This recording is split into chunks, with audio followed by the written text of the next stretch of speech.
Hey there, it's Peter Winnick. I'm the founder and CEO at Thought Leadership Leverage. And today I wanted to talk to you about goals, right? So there's a lot of information, work, literature out there on goals. But when it comes to thought leaders, I find that a framing that we use when talking to our clients early on helps them really think about goals in a little bit of a different way. And I'd like to share that with you. So I believe from my experience in working with hundreds of thought leaders over the last 20 years that there are three different types of goals that need to be treated and thought about differently.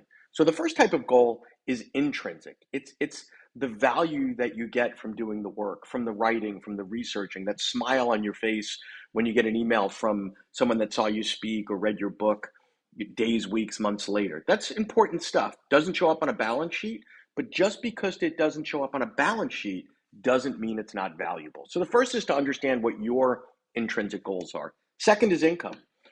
Income's pretty straightforward. I'm making X, I want to make 2X or 3X, or I'd like to continue to make X, but work a little bit less. What is that number? And get real, get specific, get tangible. What is it on a monthly basis, annual basis, etc.?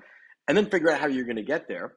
And then the last is to think about the goals with respect to what might an exit look like? What is the asset or assets or subset of what I've built, what I've developed, what I've worked on over the years that might have value at some point in time in the future to another organization, to another entity, if and when I choose to stop doing what I'm doing, or even if I continue to do pieces of what I'm doing, putting it in a different format to have an exit to others. So I'd love to hear your thoughts about what your intrinsic goals are, some discussions on your income goals, and then reflections on what exit looks like and what those goals might sound like.